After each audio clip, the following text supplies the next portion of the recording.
Nous sommes ravis de vous recevoir ici à l'Institut. Moi, c'est Selma Kasser, je suis la responsable du Campus France Tunisie. Est-ce que vous connaissez Campus France? Oui. Ouais. Non. Bon alors, Campus France, qu'est-ce que c'est? En fait, c'est un service de l'ambassade de France, et plus précisément de l'Institut français de Tunisie, qui est dédié aux étudiants ou élèves tunisiens ou étrangers, résidant ici en Tunisie et qui souhaitent partir faire leur étude en France. Voilà. C'est la France. Le Campus France, voilà, c'est uniquement pour la France. Et donc notre rôle, c'est d'accompagner les jeunes dans leur projet d'études en France. Nous sommes implantés à Tunis, à Sousse et à Sfax. Évidemment, nous sommes partout dans le monde, hein, pas uniquement en Tunisie. Qu'est-ce que nous proposons en fait? Nous aidons les jeunes dans leur projet commun. En fait, on les accompagne pour leur expliquer un petit peu les procédures. Nous avons un centre de documentation en tant que représentant de l'enseignement supérieur français. On est là pour aider les jeunes dans leur recherche de formation. Donc ça fait partie aussi de notre rôle. Nous avons aussi un service d'aide à l'orientation pour ceux qui se cherchent, qui ne savent pas ce qu'ils veulent faire, ou ceux qui savent, ceux qui savent vraiment ce qu'ils veulent faire, mais voudraient être un peu plus, être sûrs, en tout cas, de la démarche. Donc nous avons un service d'aide à l'orientation. Pour les étudiants tunisiens dans le système tunisien, il y a un entretien, d'accord? On fait passer des entretiens de motivation. Et puis pour ceux qui sont prêts à partir, et qui ont déjà obtenu une préinscription et qui souhaitent déjà partir, ça va être le cas d'ailleurs de tous ceux que les futurs bacheliers, ceux qui ont obtenu déjà leur diplôme en cours, nous organisons des ateliers de préparation au départ. Comment préparer, comment se préparer pour partir, comment trouver un logement, comment faire la fameuse demande de visa. Ça commencera a priori à partir du mois de juin et ça concernera tous les étudiants ou élèves qui ont déjà obtenu une préinscription et qui ont des interrogations par rapport à ce qui les attend en France et surtout par rapport à comment partir en France une fois la préinscription obtenue. Voilà, donc c'est ça, je vous ai fait le tour rapidement de ce que c'est que Campus France. Je ne vais pas trop monopoliser la parole, je vais plutôt laisser un jeune, Meher Ousmane, qui est là, qui nous a rejoint, qui nous a fait le plaisir de venir spécifiquement pour vous. Vous êtes, rappelez-moi, Paris, voilà. Donc, du coup, qui a fait la procédure Campus France l'année dernière et qui a pu partir et qui va peut-être nous parler effectivement des difficultés qu'il a rencontrées, ou peut-être pas de difficultés, mais en tout cas du parcours pour arriver en France. Et là, vous êtes en master. En fait, c'est ça. Exactement. Donc je vais, sans plus tarder, lui passer la parole. Et voilà, il va pouvoir un petit peu vous parler de son expérience, puisque c'était l'année dernière que vous avez quitté la Tunisie. Voilà. Bonjour tout le monde. Heureux d'être parmi vous aujourd'hui. En fait, je suis Najmal, 24 ans. J'ai fait les études dans la Tunisie. J'ai fait le cycle d'ingénieur et l'année dernière, j'ai eu l'idée d'enrichir ma connaissance et obtenir plutôt un plan professionnel dans une spécialité de tout ce qui est les ouvrages d'art et ponts de génie civil. Donc la procédure Campus France, c'était la solution si facile à faire, implantée dans 3 villes en Tunisie. Donc c'était facile de le faire. Maintenant, je fais un stage à Paris avec SNCF et c'était vraiment facile de s'intégrer vu qu'on a une ressemblance entre le système éducatif français et tunisien. Aussi la ressemblance de la langue, parce que la langue française c'est la deuxième langue. Et en fait, juste il y a le changement, peut-être des repères, le changement climatique, l'intégration qui vraiment peut gêner l'étudiant, les procédures, tout ce qui est les comptes bancaires, l'intégration, disons. Maintenant, je crois que la procédure s'est terminée. Donc, il y a des étudiants qui attendent des acceptations des universités ou qui l'ont déjà obtenu et s'intéressent à tout ce qui est logement en France et aussi comment obtenir le visa. Donc, je peux partager l'expérience avec vous, mais selon des questions que vous allez poser pour mieux interagir sur tout ce qui est les résidences et les logements en France, et aussi l'obtention du visa.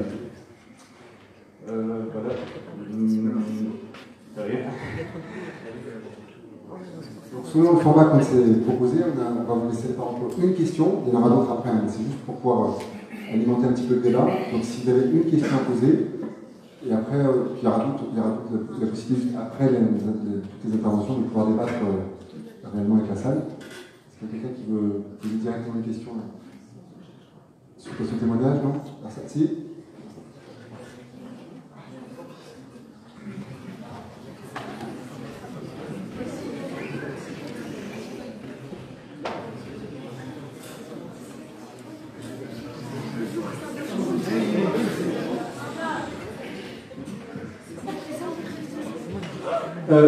C'est juste pour savoir si c'est Yes Harmonie, et c'est pour savoir quand on s'organise, quand Campus France organise avec ses participants, est-ce qu'ils s'organisent entre eux ou avec d'autres organisations? Qu'est-ce que tu appelles par organiser? Je sais pas, des comparables à Campus France.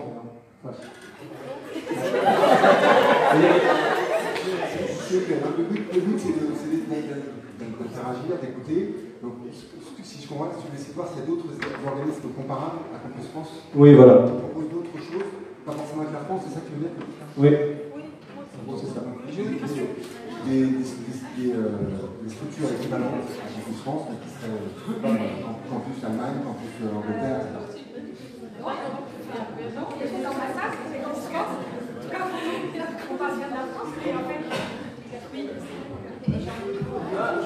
Vous voulez partir ailleurs qu'en France, c'est ça? Oui.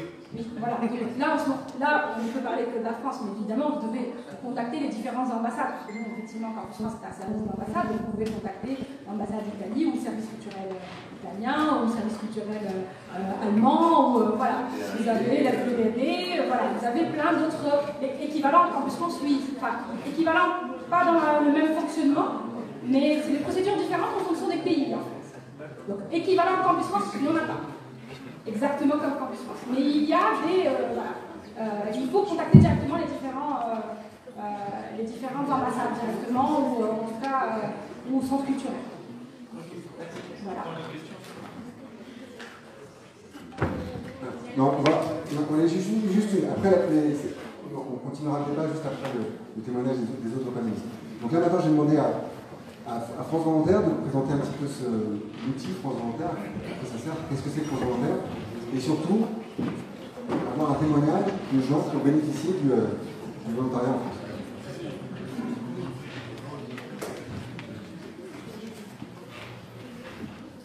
Bonjour tout le monde.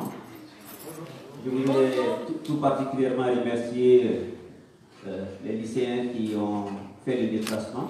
C'est un public qui nous intéresse extrêmement.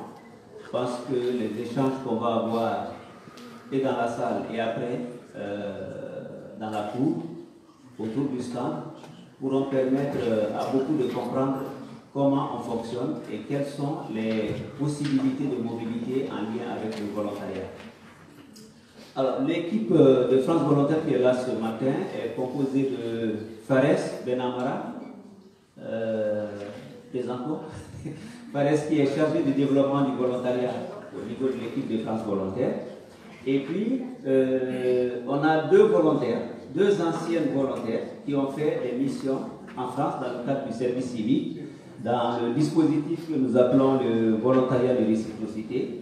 Mawaheb Cherni et Donia Elvizi, toutes deux qui vont témoigner de leur expérience. Alors pour revenir à notre sujet, plusieurs dispositifs de volontariat permettent la mobilité des jeunes vers la France, vers d'autres parties du monde. Ces dispositifs, pour une grande partie, le volontariat de réciprocité, dans le cadre du service civique, le volontariat de solidarité internationale qui est un type de volontariat, 12-24 mois, le volontariat des chantiers internationaux,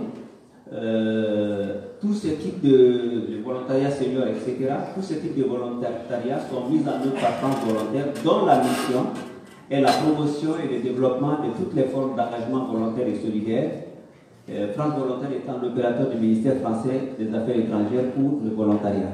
Mais ce qui nous intéresse particulièrement aujourd'hui, c'est le dispositif qui permet la mobilité des jeunes tunisiennes et des jeunes tunisiens vers la France, notamment dans le cadre du service civique. La loi du service civique en France, depuis 2010, permet à des pays qui reçoivent des volontaires français, dans une logique de réciprocité, d'envoyer aussi des jeunes pour des missions de service civique en France. Donc, dans ce cadre-là, à l'heure actuelle, trois principales possibilités sont sur la place.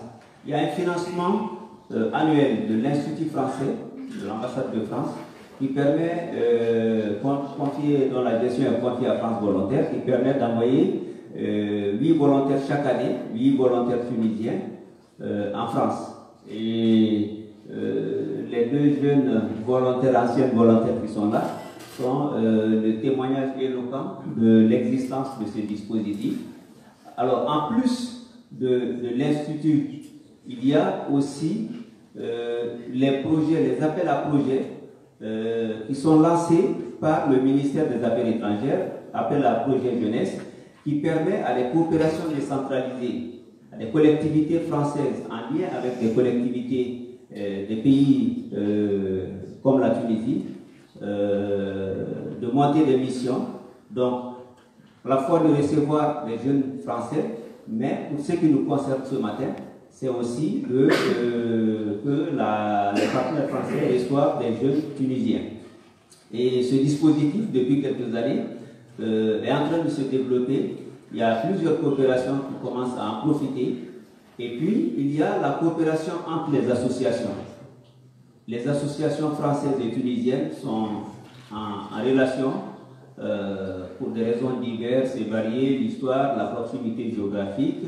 Et à travers ces relations-là, des missions de volontariat dans le cadre du service civique sont conçues et les jeunes tunisiennes et tunisiens font des missions de service civique aussi en France. Alors, pour revenir un peu au dispositif phare, de cette forme de mobilité, je dois dire que depuis 2011, l'Institut français finance une dizaine, donc 8 à 10 jeunes tunisiens qui vont faire des missions en France. Et donc, ces jeunes-là sont répartis se retrouvent dans différentes localités et régions françaises. Actuellement, il y a 7 qui sont en France. Et les 22 et 23 mai prochains, nous allons organiser un atelier, un stage d'accueil et d'insertion pour ces jeunes-là. Mais ce qui est extrêmement intéressant, pour faire toujours le lien avec le sujet du jour, c'est que ces jeunes qui partent dans le cadre du service civique, qui partent comme volontaires SVE, donc des jeunes qui partent même dans le cadre des chantiers, qui peuvent aller en France pour des missions, lorsqu'ils reviennent, ils peuvent bénéficier de l'accompagnement de l'Office français pour l'intégration et l'immigration et l'intégration. Et donc, ça leur donne la possibilité d'avoir une insertion professionnelle, avoir un emploi ou de mettre en place une petite entreprise. Alors, ça c'est des possibilités. D'autres possibilités qui font la promotion, qui montrent que partir et revenir, peut être extrêmement avantageux. C'est aussi le fait que des volontaires, à leur retour, à la fin de leur mission, puissent aussi postuler comme lauréat de l'Institut de l'engagement que certains d'entre vous connaissent, hein, les lycéens, parce qu'on était chez vous au mois de janvier, si je ne m'abuse, avec l'Institut de l'engagement. Donc, être lauréat, ça ouvre aussi des possibilités d'un meilleur retour, reprise d'études, accès à l'emploi ou même création d'une entreprise. Alors, au-delà, les jeunes qui partent, pour résumer, tous ceux qui partent dans le cadre de ces mobilités vers d'autres horizons, qu'ils soient BSI, qu'ils soient services civiques et autres, ce qu'on constate, c'est que cela améliore considérablement leur employabilité. Et c'est un aspect qui, avec le temps, prend de l'ampleur. C'est les capacités qui sont renforcées au cours de ces missions. Et je ne vais pas entrer dans le détail, histoire de passer la parole à nos participants. Mawaheb, si tu peux témoigner par rapport à ton expérience.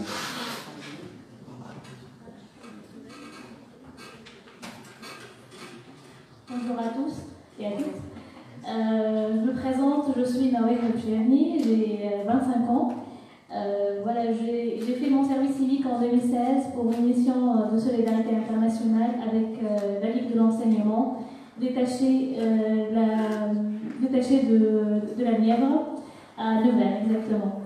Donc, ce service civique a duré 6 mois sur une mission de défendre le droit de l'homme, le droit humain, surtout sur le sujet des réfugiés et des mineurs isolés.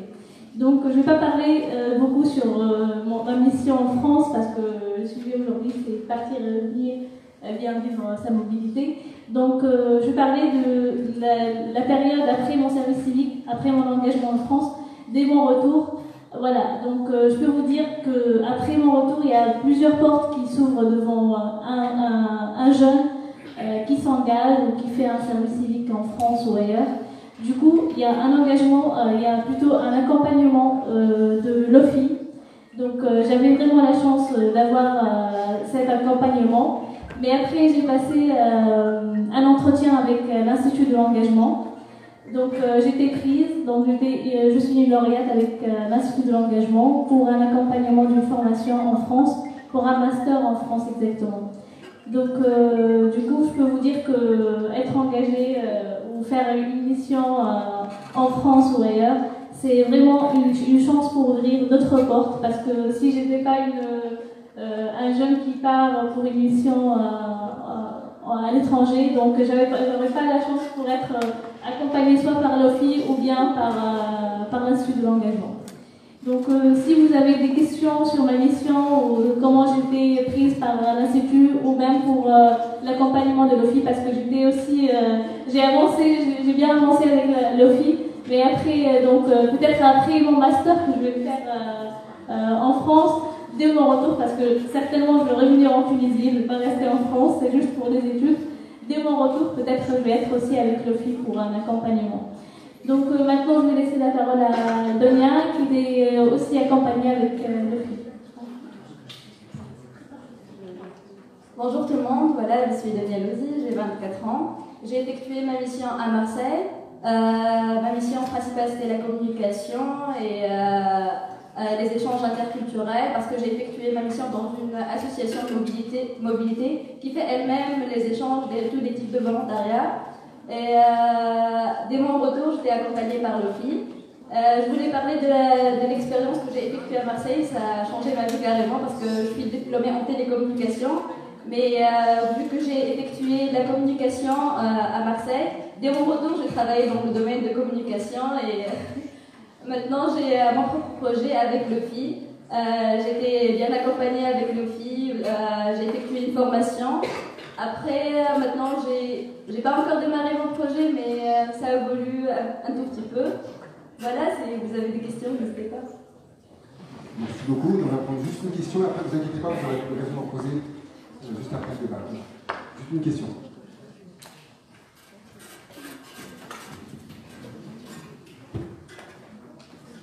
Donc, je me présente. Je suis Amal, j'ai 25 ans. Je ne vais pas poser une question, mais je voulais partager une petite expérience avec vous. Moi-même, je suis lauréate du programme Saphir Lab organisé par l'Institut français de Paris. C'est un programme qui offre une petite formation de 2 à 3 semaines à Paris pour les acteurs de la société civile ou les jeunes entrepreneurs qui ont un projet social. Après la formation des 3 semaines à Paris, nous bénéficions encore d'un accompagnement en Tunisie de 10 mois. Donc, on reste en contact avec l'Institut français de Paris. Novembre dernier, on a fait une autre session régionale au Maroc avec l'Institut français du Maroc. Donc, c'est une deuxième session pour continuer la formation. La candidature, elle est toujours ouverte pour ce programme en cours. Donc, si vous avez des questions, si vous voulez participer à ce programme très bénéfique, je vous encourage vous avez jamais compris. Oui, justement, c'est ce que j'ai dit. Donc, l'appel à candidature est ouvert en cours, donc vous pouvez participer. Merci. Merci pour ce témoignage. C'est une bonne idée, parce qu'on n'avait pas forcément pensé à tous les outils, donc ça en fait un de plus. Et ce que c'est assez utile, c'est que la transition est toute trouvée, puisque vous avez parlé d'entrepreneuriat. Et donc, le dernier témoignage va consister à parler de quelqu'un de donner la parole à quelqu'un qui a bénéficié d'un programme qui s'appelle Meet Africa, qui est géré en Tunisie par l'Institut de recherche pour le développement. Alors vous allez me dire, qu'est-ce que fait la recherche dans le monde de l'entrepreneuriat? La recherche, c'est censé former des chercheurs qui vont travailler dans un laboratoire. La recherche, c'est aussi faire la promotion de l'innovation et permettre, et donc regardez avec l'expertise France Travail dans ce domaine, permettre à des jeunes docteurs qui se sont formés en France ou qui se sont formés en Allemagne dans le cadre de Meet Africa, de pouvoir revenir dans leur pays d'origine. Le pays d'origine, ça peut être l'Afrique, en Afrique, pardon, ça peut être le Sénégal, le Mali, le Cameroun, la Tunisie, l'Algérie. Donc de revenir dans leur pays d'origine pour pouvoir créer une entreprise. Et donc, dans ce cadre-là, le programme Meet Africa, qui a été lancé en 2017 et qui se termine cette année et qui va avoir une continuité par un programme Meet Africa 2, avec beaucoup plus de pays européens impliqués, beaucoup plus de pays africains aussi impliqués. Ce programme Meet Africa permet d'accompagner après sélection de dossiers, des sélections qui sont assez dures d'ailleurs, parce qu'il faut avoir une réelle motivation et un projet qui soit bien construit, de pouvoir permettre de créer sa propre entreprise en Tunisie, dans le cadre de la Tunisie qui nous intéresse aujourd'hui. Et comment ça se passe? Le programme permet de faire un accompagnement financier, mais surtout met en relation ce qu'on appelle les structures d'accompagnement, les structures qui vont vous permettre d'ouvrir des portes vis-à-vis des fonds d'investissement, vis-à-vis de la manière dont on construit ce qu'on appelle un business plan en anglais, comment on fait pour construire son modèle économique. Et donc, sans plus tarder, parce que je ne suis pas du tout spécialiste de l'entrepreneuriat, mais on a la chance d'avoir quelqu'un qui a accepté de venir témoigner dans ce domaine. Donc, je vais tout de suite laisser la parole à elle-même, qui va vous présenter rapidement son témoignage, juste pour vous dire qui mène, parce qu'elle n'osera pas le faire. Elle a mis en place une très belle structure qui touche à la culture du safran, en respectant la culture biologique. Et donc, il y a une structure qui a démarré il y a 1 an à peu près, et qui a procédé à sa première récolte il y a quelques jours, si mes informations sont exactes. Quelques mois. Imen, à toi. Donc, bonjour à tous, je me présente, Imen Assala, je suis de formation universitaire, je suis docteur en biologie végétale. Mon goût pour les sciences expérimentales s'est affirmé lors de mes différents stages dans les laboratoires de recherche, tels que l'INRA, l'Institut national de recherche agronomique de Tunis, la station d'appui de la Ménova également. Puis, lors d'un master de recherche en biotechnologie végétale à la Faculté des sciences de Tunis. Ensuite, j'ai enchaîné par une thèse de doctorat en physiologie et biologie moléculaire dans une unité mixte de recherche UMR-INRA à l'Université Blaise Pascal de Clermont-Ferrand. J'ai eu l'occasion d'enseigner en vacation et des cours particuliers. Et ensuite, j'ai commencé, comme tout le monde, à passer le concours de recrutement d'enseignants-chercheurs dans la fonction publique. Et je me suis vite rendu compte de la saturation du secteur et qu'il fallait s'orienter vers l'entrepreneuriat. Donc l'expérience entrepreneuriale, l'aventure entrepreneuriale a commencé avec la société Zafrania, donc première safranière en Tunisie qui produit du safran bio de qualité premium et des produits dérivés donc à base de safran, des produits safranés. L'entreprise elle a été créée à deux, donc moi-même et mon ami Khawla Boubaziz qui n'a pas pu être présente aujourd'hui. Il faut savoir qu'en Tunisie, la culture de safran elle a disparu depuis des décennies et donc cette société elle se propose de la réimplanter et de la faire découvrir à l'intérieur et à l'extérieur du pays. Alors quand l'appel d'offres Meet Africa a été diffusé, nous avons pris conscience de l'enjeu, conscience et connaissance de l'enjeu et l'objectif du projet qui consiste à accompagner des projets de création d'entreprises portés par la diaspora africaine et formés en Europe, particulièrement diplômés de l'enseignement supérieur français et allemand. Alors les critères de sélection étaient accessibles, donc il faut être diplômé, résident et diplômé de l'enseignement supérieur. Il faut avoir un projet à caractère innovant pour le pays d'implantation et il faut donc évidemment que le projet doit avoir des retombées socio-économiques dans le pays d'implantation. Ce projet a été pour nous un véritable propulseur pour la création et le démarrage de l'entreprise. Il faut savoir que parmi les partenaires du programme Meet Africa, il y a une structure de coaching, donc Marseille Innovation, qui a mis à notre disposition des référents, des experts dans plusieurs domaines, marketing, communication, juridique, pour nous suivre et nous coacher pendant 1 an et demi. Et donc, concrètement, c'est des rendez-vous, ça s'organise par des rendez-vous à distance via Skype avec un référent. Donc pour nous c'était donc Rachid Aliad qui nous suivait de Marseille Innovation. Et donc c'est des communications par Skype à distance. Et ce coaching il a duré 1 an, donc il dure 1 an et demi. À côté de cet accompagnement, alors il faut savoir que cet accompagnement nous a beaucoup aidé, en tout cas pour notre expérience. Moi comme Khawla, nous n'avons aucune expérience entrepreneuriale. Nous avons eu un parcours purement académique. Nous n'avons aucune expérience en création d'entreprise, management de projet. Donc, ce coaching nous a vraiment aidé à démarrer. C'est pas évident de sortir, de changer d'orientation et de se glisser dans la peau d'un entrepreneur qui nous va si bien finalement. Donc, à côté de ce coaching, le programme il finance jusqu'à 15 000 € d'expertise et de prestations adaptées au projet. Donc cette aide financière, elle a été pour nous très importante, vu qu'elle a amorcé notre activité pendant cette première année.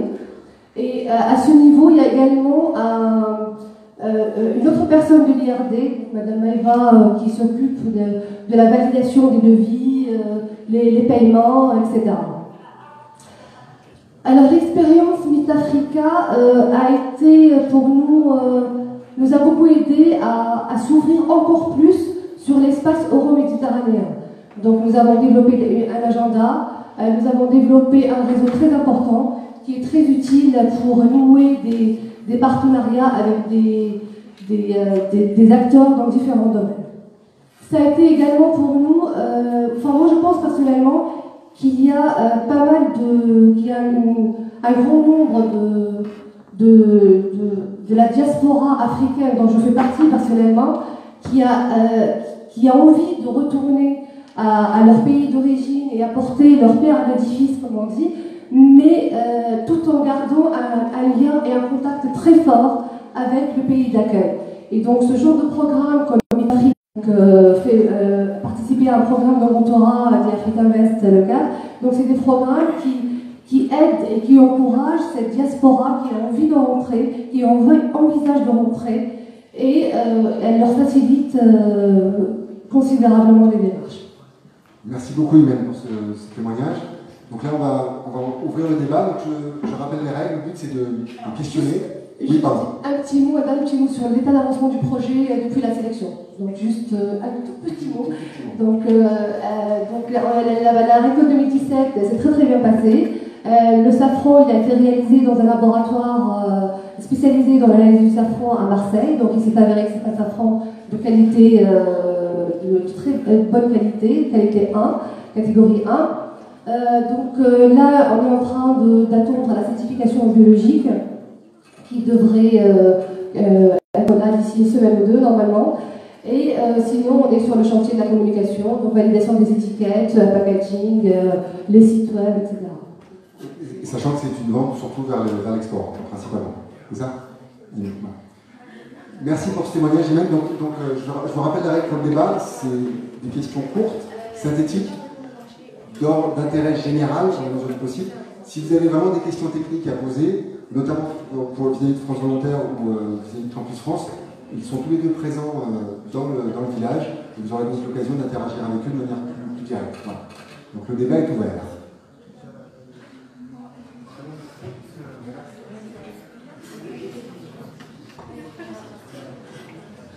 Mademoiselle, allez-y. Je vais poser une question parce que dans notre lycée, on a l'opportunité d'avoir Parcoursup. Du coup, je voulais savoir c'est quoi la différence entre Campus France et Parcoursup.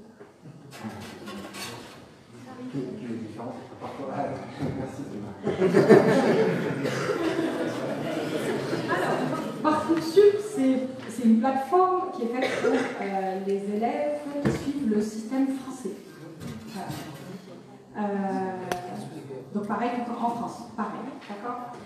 Campus France, c'est fait pour les étudiants qui suivent le système tunisien, d'accord. Mais on peut toujours vous accompagner, d'accord. On peut vous aider, on connaît bien Parcoursup, d'accord. On peut vous orienter. Donc ça fait partie. On est représentant de l'enseignement supérieur français dans sa globalité, d'accord. Quel que soit le diplôme ou la formation dont vous êtes issu. D'accord, donc ça, on peut toujours vous accompagner, vous aider dans ça, vous chercher des formations avec vous aussi, c'est possible, d'accord. Et si vous n'avez pas une double nationalité, vous avez une nationalité tunisienne et que vous êtes accepté, finalement, sur Parcoursup, vous allez devoir faire une demande de visa. Une des procédures dans la demande de visa, c'est le passage par Campus France. Pourquoi? Parce que c'est Campus France qui valide la partie pédagogique de la demande de visa étudiant. Donc dans tous les cas, il va y avoir un passage par Campus France pour des étudiants qui n'ont pas de nationalité européenne, d'accord. Donc ils vont avoir besoin de visa. Et c'est une procédure évidemment qui est allégée, hein. Vous ne passez pas les entretiens, vous ne payez pas, elle est totalement facile à faire, c'est une simple formalité administrative pour vous, mais qui est quand même importante pour votre demande de visa étudiant. D'accord. Donc voilà.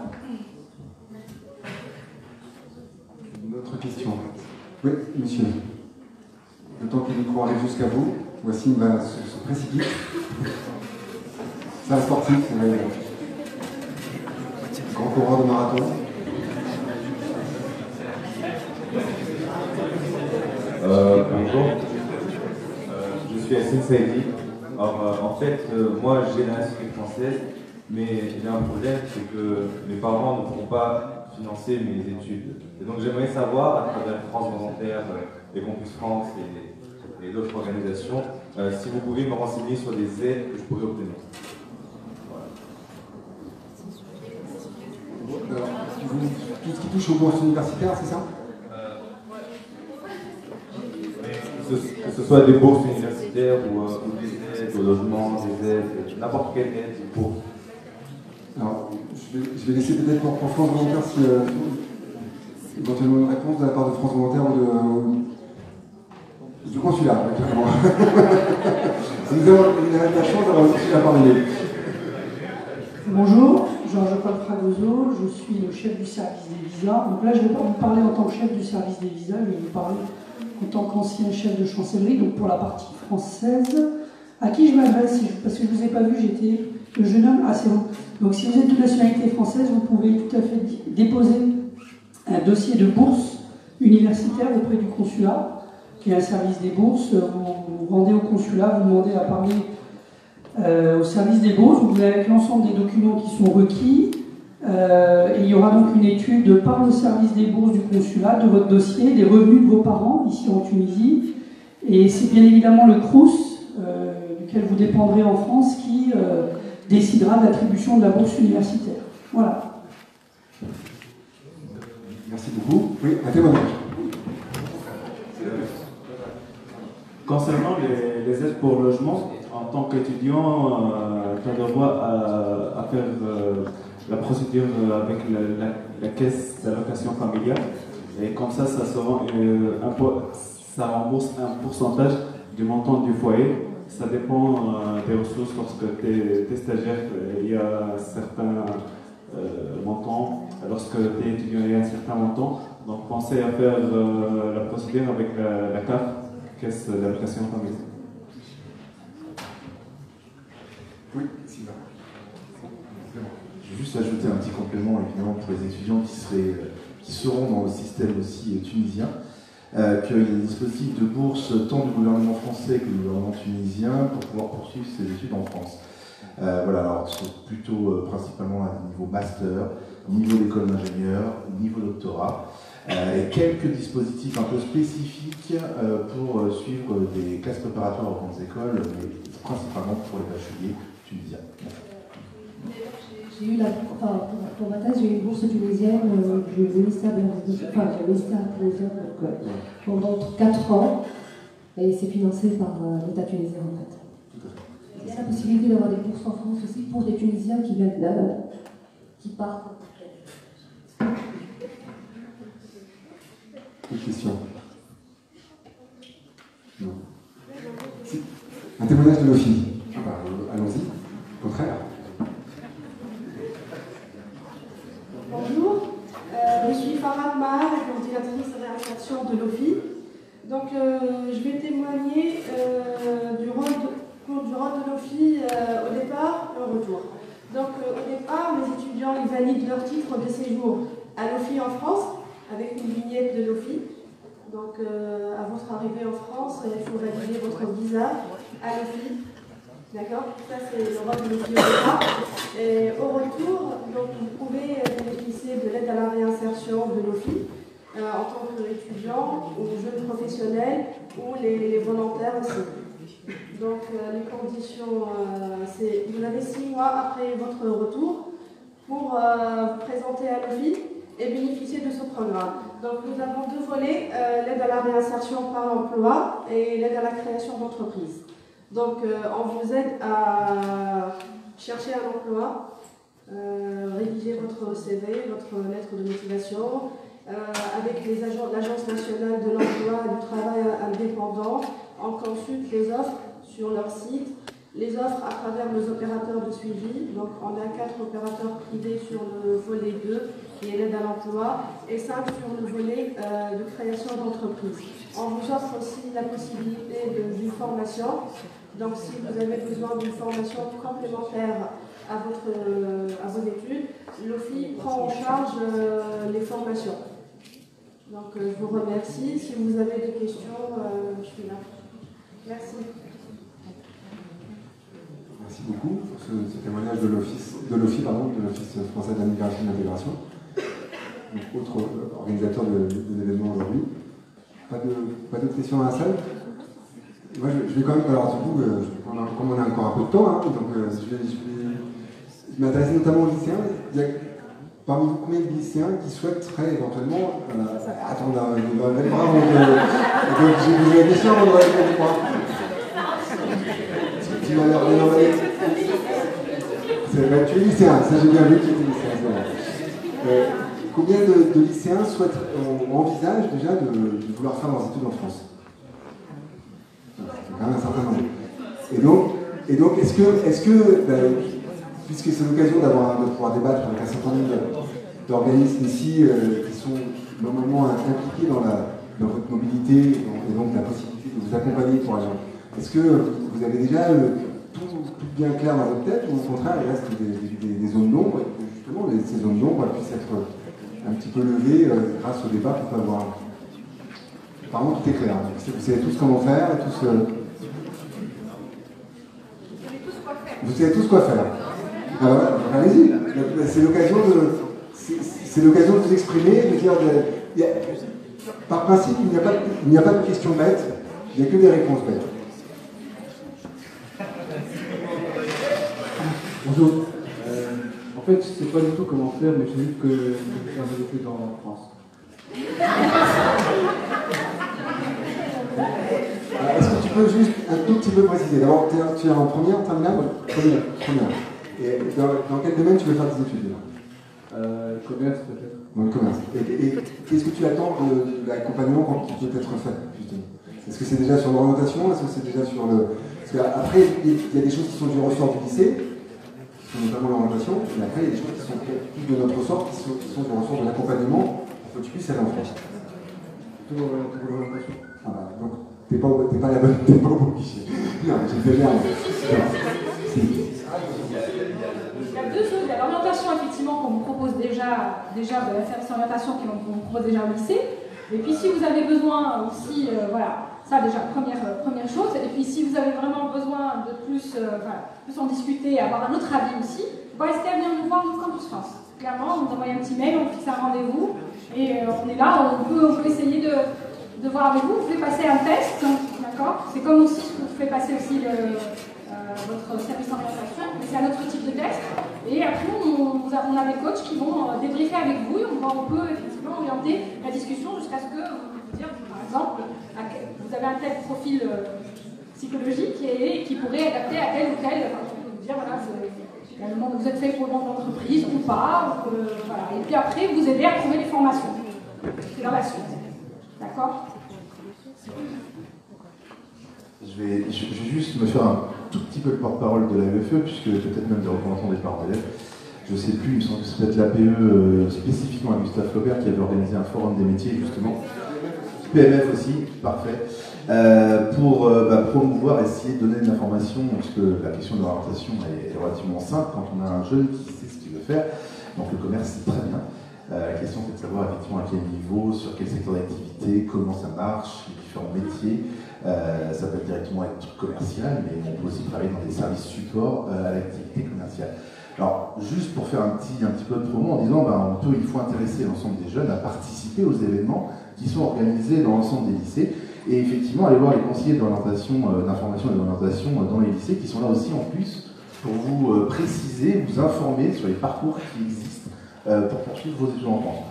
Pour nous, après, c'est extrêmement simple, quand je dis pour nous, c'est pour Campus France, parce qu'à partir du moment où vous savez où vous voulez aller, vous savez ce que vous voulez faire, en tout cas vous avez un panel d'établissements choisi, et on n'a plus qu'à vous préciser un petit peu la procédure, vous expliquer comment vous allez pouvoir postuler et être recruté dans l'ensemble de ces établissements. Voilà. Donc si j'ai juste un dernier message, je le redis parce que je suis enseignant aussi également, et j'ai bien pouvoir le dire plusieurs fois. Puis c'est important.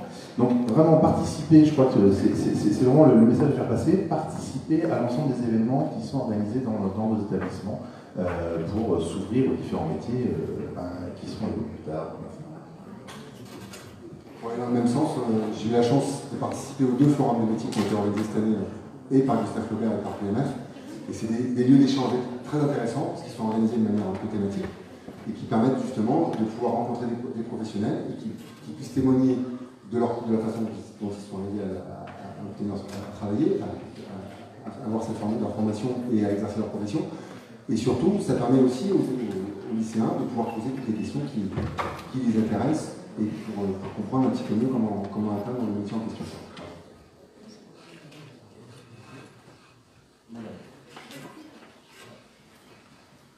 Bonjour, je suis Fatma Maël, la chargée de communication du lycée Gustave Flaubert. Je voulais juste avoir j'ai une question pour l'OFI. En fait, je voulais savoir, donc, un étudiant, un lycéen qui devient étudiant, qui est en France, fait ses études, fait un stage, etc. Ensuite, souhaite revenir en Tunisie pour monter son propre projet. Est-ce qu'il contacte l'OFI qui, lui, finance son projet, il donne un prêt? Le conseil, comment ça se passe pour des jeunes étudiants qui souhaitent revenir lancer un projet en Tunisie? Merci.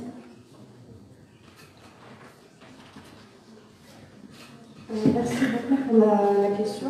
Alors, pour pour un étudiant qui souhaite rentrer en Tunisie. C'est pas obligatoire de contacter l'OFI en France, donc il contacte directement l'OFI en Tunisie, à Cité-les-Jardins, et il contacte moi-même. Donc je m'occupe des personnes de retour en Tunisie. Donc l'OFI, elle offre une subvention. Donc avec l'accompagnement des opérateurs, comme je disais, on a 5 opérateurs pour l'entrepreneuriat. On offre une subvention et un accompagnement pour tout dossier auprès d'un organisme bancaire ou leasing. D'accord. Et une étude de faisabilité et un suivi pour une durée de 1 an. Oui, c'est avec nos opérateurs de suivi. Ça fait partie de l'accompagnement et du suivi. Je viens compléter. Alors, juste pour revenir à la question de madame, le programme Itafrica, comme d'autres programmes d'appui à l'entrepreneuriat, c'est pas destiné uniquement aux docteurs, c'est destiné à un diplômé d'un master ou donc il faut juste présenter son projet, présenter une idée et voilà. Je vais juste compléter un petit peu. Bonjour, Stéphane Darmas, directeur de l'OFI à Tunis. En effet, vous n'êtes pas forcément bien informé, là vous n'êtes pas encore au stade du départ, donc il est bien de se renseigner pour savoir quelles sont les démarches ultérieures à faire dans quelques années auprès de l'OFI. Nous avons plus de 30 bureaux en France, donc en fonction de l'endroit où vous êtes susceptible de faire des études, vous avez un bureau de l'OFI qui n'est pas très loin, et vous pouvez, il est préférable, même si effectivement nous prenons les choses ici aussi en main, il est préférable d'aller voir un conseiller de l'OFI qui est présent dans un de nos bureaux, et afin qu'il vous renseigne et qu'il prenne bien note de votre besoin, envie, demande d'être accompagné dans votre, ce qu'on appelle nous, réinsertion en Tunisie. Nous avons donc des enveloppes financières qui bénéficient à des jeunes diplômés. En général, c'est quand ils ont terminé leurs études, qui sont au minimum au niveau du Master 2, et à partir de là, on les met en contact avec les bureaux que nous avons à l'étranger. Donc nous avons un bureau à Tunis depuis 1969, et nous avons donc Maha qui vous accueillera pour vous expliquer comment ça se passe.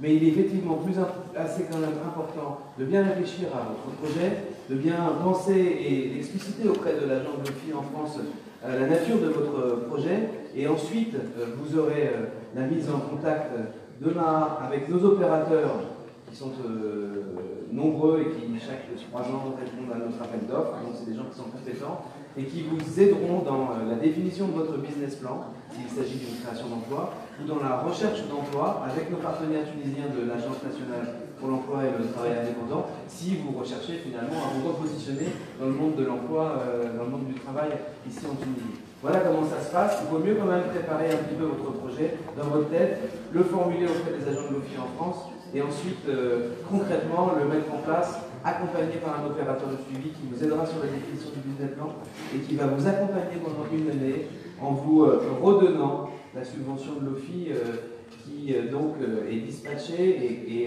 évidemment accompagnée par l'opérateur qui met en place votre projet aussi avec vous. Voilà. Pardon, j'ai 2 questions. La première, est-ce qu'il faut un niveau minimum d'études pour bénéficier de cette aide? Deuxième question, que j'ai oubliée d'ailleurs. Je peux peut-être répondre à la première maintenant. Il n'y a pas officiellement de niveau minimum, comme je le disais, on est plutôt sur une. C'est pas la réinsertion, les subventions de l'OFI ne sont pas, c'est pas un droit, c'est vraiment un coup de pouce qui est donné à des publics particuliers. Spécifiques, donc ça peut être les engagés de service civique, merci aux 2 témoignages de ce jour, ça peut être des personnes qui ont des difficultés administratives, c'est souvent le cas, parce que c'est aussi dans le cadre des bonnes relations diplomatiques que nous avons avec nos partenaires une solution pour travailler ensemble à un repositionnement propice et dans de bonnes conditions administratives et puis statutaires aussi, que les gens rentrent dans de bonnes conditions.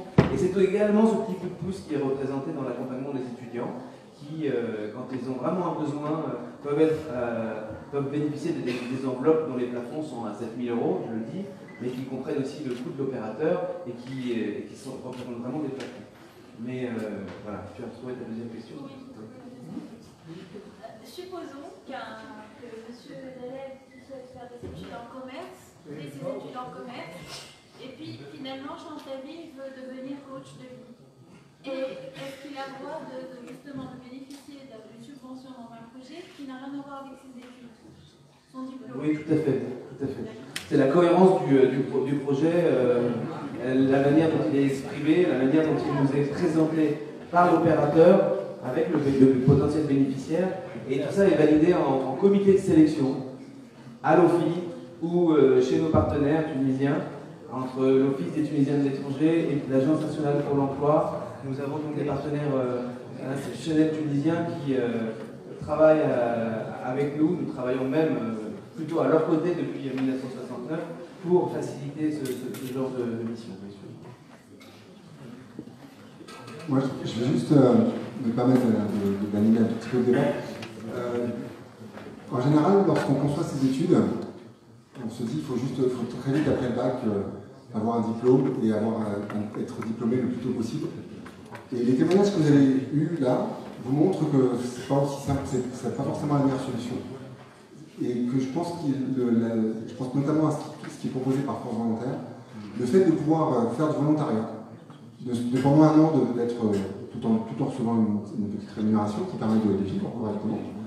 Ça nous permet aussi de vous poser et de vous dire qu'est-ce qui m'intéresse vraiment et de vous confronter aux attentes de la société, à ce qu'on appelle la société civile. Qu'est-ce que ça veut dire vraiment travailler?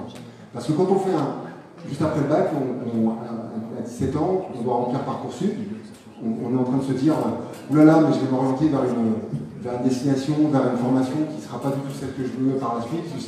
Est-ce que ça va me permettre d'avoir un métier, etc. Et il y a beaucoup de systèmes, notamment en Europe, beaucoup d'étudiants qui font ce qu'on appelle des années de césure, qui ne commencent pas forcément leurs études universitaires tout de suite après leurs années de lycée.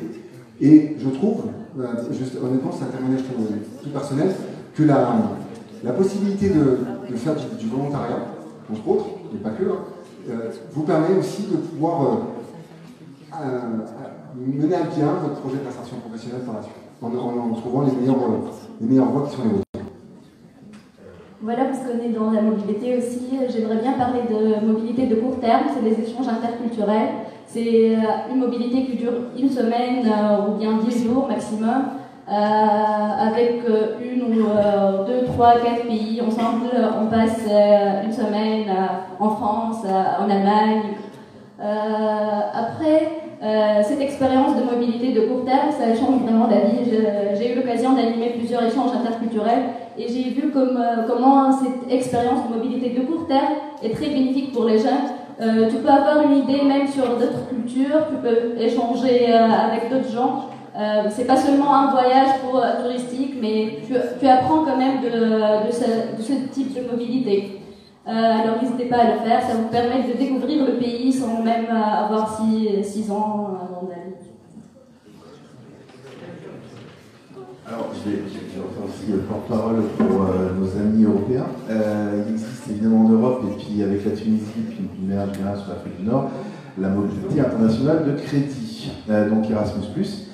Et ce qui rejoint évidemment ce que vous venez de dire, c'est-à-dire que vous pouvez, à partir de la Tunisie ou même plus tard la France, si vous choisissez la France pour poursuivre vos études, ce qui semble être le cas pour une partie d'entre vous, continuer aussi évidemment à suivre des doubles diplômes au niveau européen et donc bénéficier de l'appui de l'Europe pour pouvoir financer cette mobilité. Ça, c'est la première chose. La deuxième chose, c'est sur ce que tu viens de dire justement sur l'année de césure.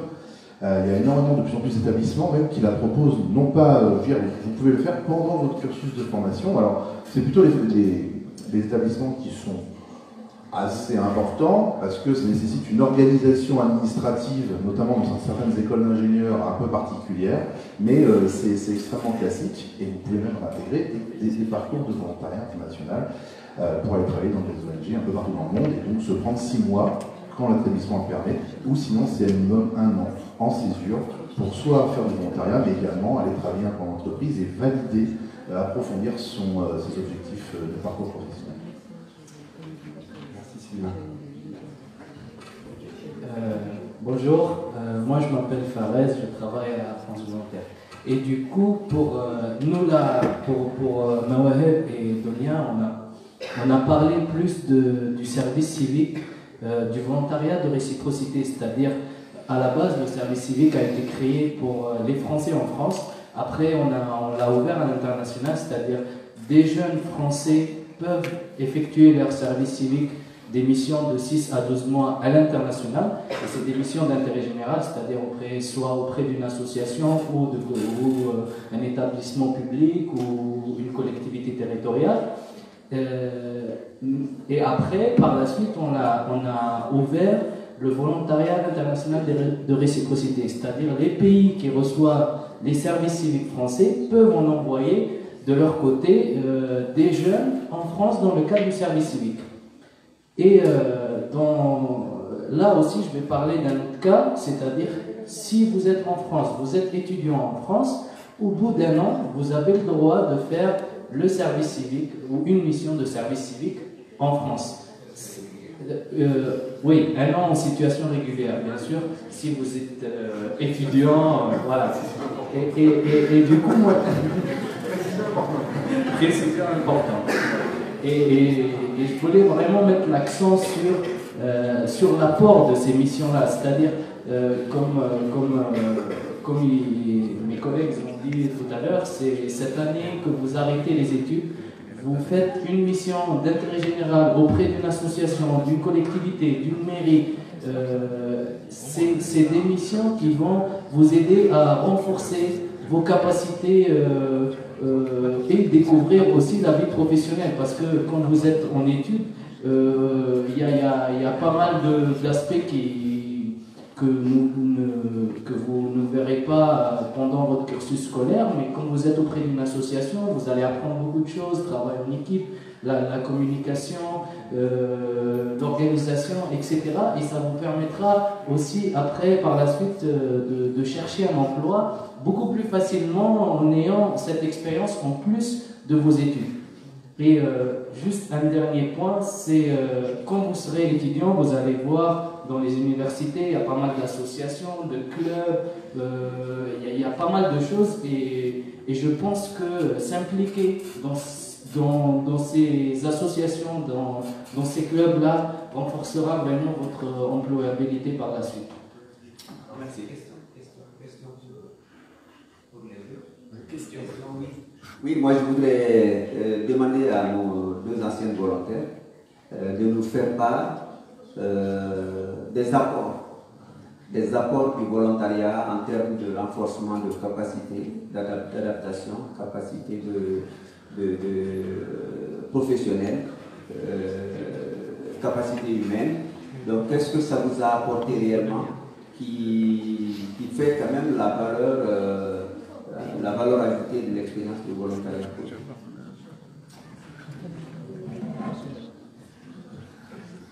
Donc, le volontariat m'a appris beaucoup de choses. Donc, je peux parler là, par exemple, moi j'ai fait un service civique avec la Fédération des œuvres laïques, la liste de l'enseignement. Donc, j'ai animé pas mal de conférences avec des hommes politiques, avec des présidents comme Madame Geneviève Garrigos, ex-présidente d'Investi France. Donc, ça m'a permis vraiment de prendre en confiance en moi, de parler en public, d'être un jour vraiment, c'est modérer une table ronde, modérer une conférence, c'est pas facile, c'est pas facile. C'était une expérience vraiment qui m'a beaucoup aidé sur le côté personnel. Aussi, voilà, avant j'étais vraiment j'avais plusieurs stéréotypes ou préjugés sur la France. Je suis musulmane et tout. Mais dès que j'ai intégré la société française, sincèrement, j'avais aucun problème. C'est vrai que parfois, je trouve des cas un peu... mais ça reste toujours des cas donc, exceptionnels. Mais vraiment, c'est pas facile. Peut-être vous aussi, vous pouvez parler de ça, parce que moi, j'étais dans une société, donc j'étais au centre de la France. J'étais presque la seule qui porte le turban dans cette région, donc, mais j'avais pas aucun problème avec ça, sincèrement. Peut-être un cas dans 6 mois, mais c'est par rapport à mes préjugés, donc c'est déjà pas mal. Donc voilà, ce qui m'intéresse, j'ai appris aussi beaucoup de choses sur l'aspect morale, donc la prise de confiance. Quoi. Donc voilà, c'est sur l'aspect personnel et sur vraiment c'est. Et je vais ajouter sur une autre chose. Si j'avais pas cette occasion de faire un service civique en France, j'avais pas un appui de financement d'un master à l'étranger. Donc c'est déjà pas mal d'aller chercher des missions, d'aller engagez-vous dans des ONG, des associations. Oui.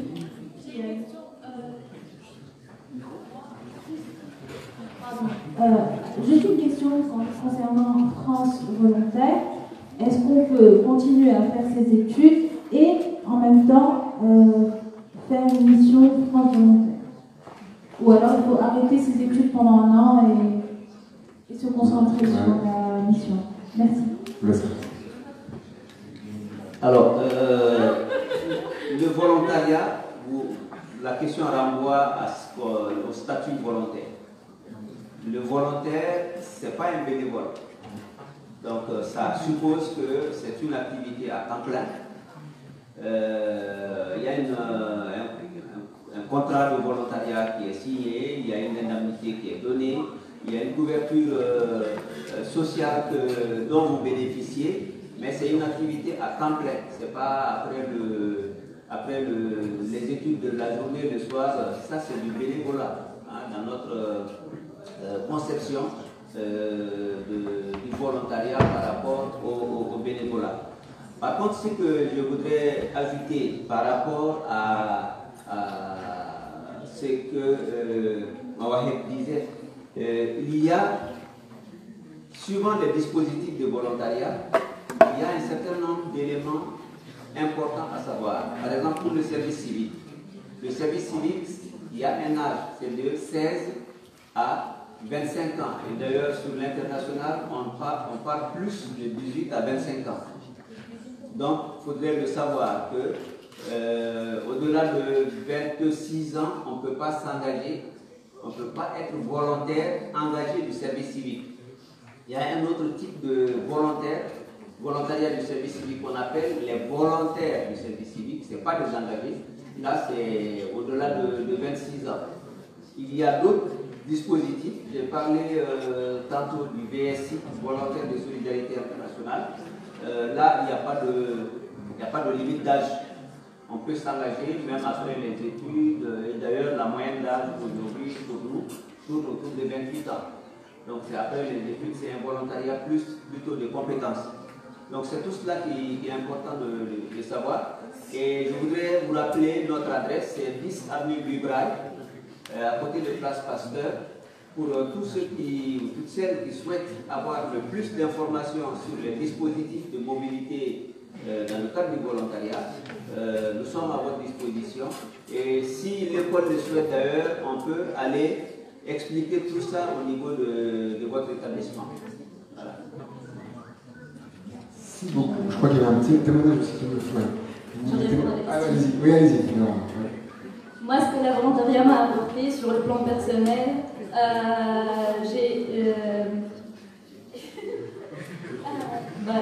sur le plan personnel, j'ai eu l'opportunité de faire un projet qui s'appelle Citature, un projet qui vise à créer des liens entre les citoyens européens et les citoyens de Marseille. Dans le cadre de ce projet, on a fait plusieurs phases. On a fait la méthode porteur de parole, ça m'a pris de confronter les gens, à parler librement le français, couramment le français. Aussi, dans la troisième phase, on a interviewé des gens politiques et publics comme Madame Sextine Big, la directrice générale de la Commission européenne.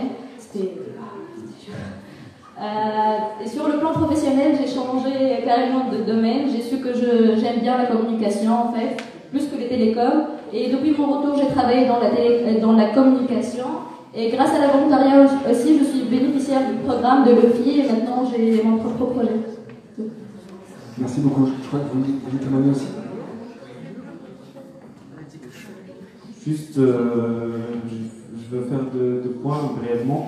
C'est qu'on s'intéresse beaucoup à tout ce qui est des procédures, mais je vous conseille de ne pas compliquer les choses parce que parfois on exagère, on ajoute des documents qui ne sont pas nécessaires dans la procédure de visa. à l'attention de monsieur le consulat et une lettre de 3 pages, une exagération des ajouts qui ne sont pas vraiment utiles. Il y a tel et tel document, vous les mettez. Même dans les procédures administratives en France, suivez-les telles qu'elles sont. Faciliter les tâches, vraiment, ça ne sert à rien de compliquer les choses et ça sera très fluide. La deuxième remarque, à côté de tout ce qui est procédure, il faut s'intéresser aussi à tout ce qui est intégration. Et parce que vraiment, la France, c'est une terre d'accueil par excellence. Vous allez trouver plein de gens, plein de nationalités, de tous les 4 coins du monde. Donc, ce sera un échange vraiment très riche. Je vous invite à vivre cette expérience. La liberté et l'enrichissement que vous allez vivre, c'est vraiment génial. Chacun va vivre l'expérience avec des différentes circonstances. Il y a des moments de faiblesse, des moments de joie et de souvenirs. Donc, vivez l'expérience telle qu'elle est, facilitez les tâches et je vous souhaite de bon courage. Oui,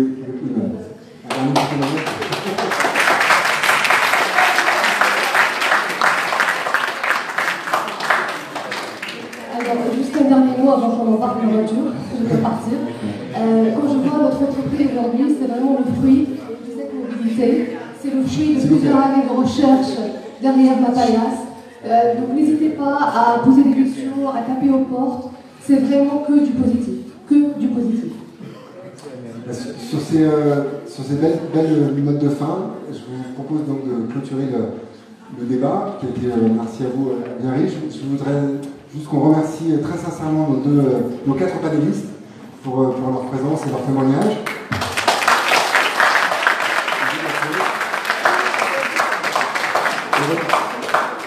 Et je tiens tout particulièrement aussi à remercier l'auditoire pour avoir posé certaines questions et d'avoir animé ce débat. Merci à vous. Tout le monde, on vous donne rendez-vous sur le village pour interagir notamment avec France Volontaire et avec les gens. Merci à vous.